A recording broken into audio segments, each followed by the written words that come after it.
Hi, so this is Ink Not Blood. I have been reading and writing a lot lately, and I've been watching a lot of BookTube in the process, and watching those videos has really inspired me to try making some videos of my own, so we will see how this goes. I recently read Ready Player One for the first time. It was always one of those books. I actually bought it 2 or 3 years ago, and I wanted to read it, but it was always like falling off my to-read list, being replaced by a bunch of other stuff that I wanted to read. So I finally got around to reading it. Actually, my boyfriend and I read it together. If you like to read and you've never read a book with someone you love, you should drop everything and start doing that right now, because it is the most fun. We shared a copy at home and both had different bookmarks in there and read it together, which was so much fun. So we got to talk about it as we read it.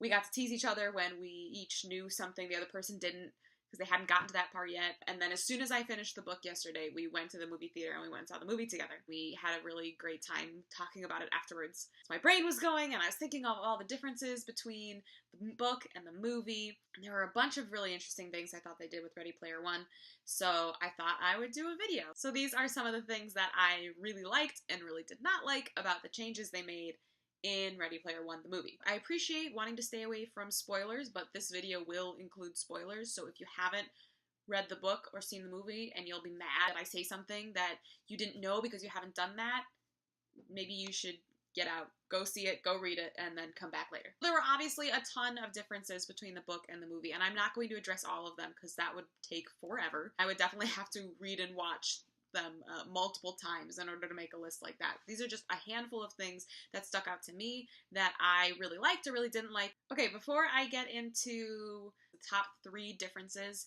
that I noticed that I thought were really interesting, I'm going to do a bunch of honorable mentions because there were so many changes and there are a few things I really want to talk about.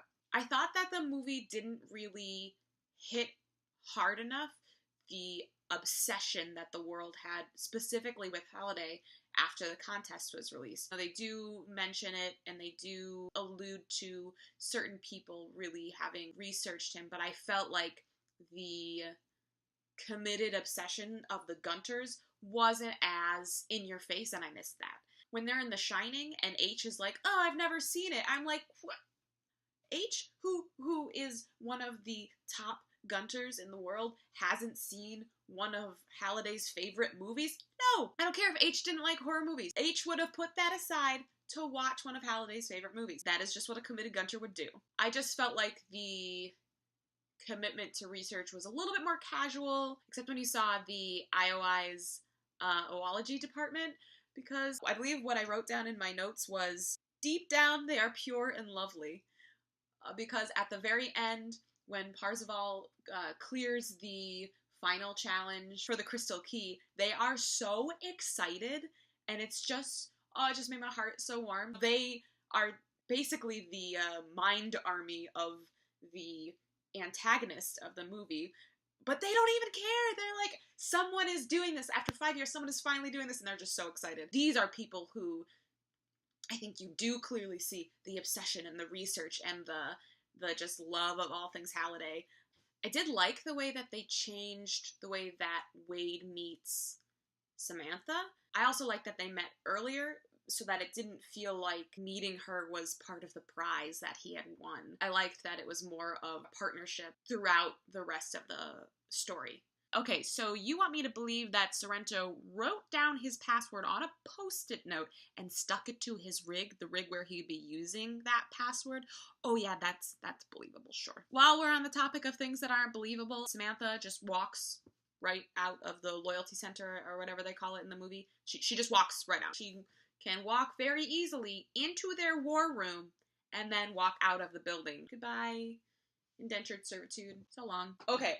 Maybe my favorite change was the repurposing of the IROC character into this, like, bounty hunter, mercenary type person helping Sorrento and IOI. It was so funny. His dialogue was just so good. I just thought he was a really fun character to add to the mix and a good addition to the side of the antagonist. Okay, that was a lot of little things, but now I am ready to move on to my top three changes. Interesting changes. I don't know if I'm really on one side or the other. These were like the three biggest changes that I both loved and hated.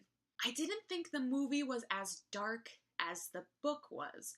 I thought that the book really committed to making you aware of how dark and hopeless the real world felt, especially the stacks. So in the book, the stacks are this like dirty, dangerous place. Wade talks about how dangerous it is to just walk around there, saying that, you know, if he were caught carrying anything valuable, it would be stolen, or he could be assaulted, and things like that. And in the movie, the stacks are this like warm community where people say hi to each other, and it's like this bustling little neighborhood. I do think that what they did with the stacks allowed us to see a little bit more of how the Oasis affects everyday lives. You got to see people in their homes doing whatever it is that they do in the Oasis. There's another scene in the movie where you get to see people like on the street in their visors fighting, or on the street watching Parzival in the last challenge. And I think that's cool. I think you get a little bit more of a macro view of how people's lives are different, or how they function, with the Oasis being so central to how they live. However, I do think that a lot of it lost the dark quality that the book had, and overlooked some of the more serious tones that the book tried to communicate in terms of the state of the world. Number two, the second big difference that I noticed that I had a lot of feelings about was the difference in severity between where Wade started and where he ended in terms of his like rag to riches story. In the book, the fact that he doesn't have any money is such a central burden to his role as a gunter. It's like one of his biggest struggles. Within the Oasis, he can't travel to faraway places to gain experience or to go looking. He's very limited, and I think that's one of the reasons why he's such a smart gunter. Because he can't go out there and do things, he spends so much time researching. It was a weakness that he turned into a strength, I think, in the book. And in the movie, they do mention that, you know, he's strapped for cash, basically. In the race, he starts in the back so he can pick up the coins of people who die. Okay, that's like the one little snippet we get. But even that, you look at his setup in his hideout, and it's super fancy. In the book, he has to, like, pedal for electricity. It's just a much different, much bleaker beginning. Which then is contrasted really nicely with how things change across the story and towards the end, where he's getting all this money and he's able to buy the tech that he wants. The one thing I did like was that because the movie didn't focus on disparities between people monetarily within the Oasis, was that it seemed like people were on much more level ground. While in the outside world, there's clearly much bigger differences between levels of power, like there's obviously poverty and things like that. In the movie's Oasis, you didn't really see that. I got the feeling that people were more equal, and there was more equal opportunity for people to earn coins and things like that. And the reason I like it is because I think that that's what Halliday would have wanted. In the book, he does make the first key someplace accessible to even a student. So I think the change worked in the world that's created, but I did miss how the rags to riches affect Wade as a character. Number three, and this is the one that I think oh god, I have such mixed feelings about it. I felt like in the movie, Wade's isolation was not as profound, and that had a lot of effects on the story and on his character. The movie and the book start in similar places, with Wade being very isolated in both, but the movie brings him from isolation to friendship so soon, so much faster than the book, whereas in the book, he is so isolated for so much of the time. He has H and he has Artemis, but those come and go, and he spends so much time in that apartment he buys in Columbus, where he never goes outside. He has removed all of his body hair so he can fit better into his haptic suit. The image of him being so isolated and just surrounded by tech hit me so hard, and was a really flavorful part of his character and his story. But in the movie, you don't get that. He gets with Artemis and H and the rest of the High Five so much sooner.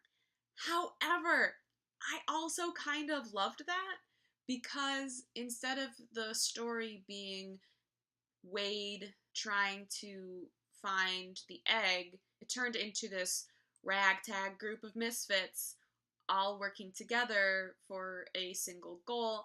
And I'm just a sucker for those kinds of stories. It felt very Goonies to me, and I loved that.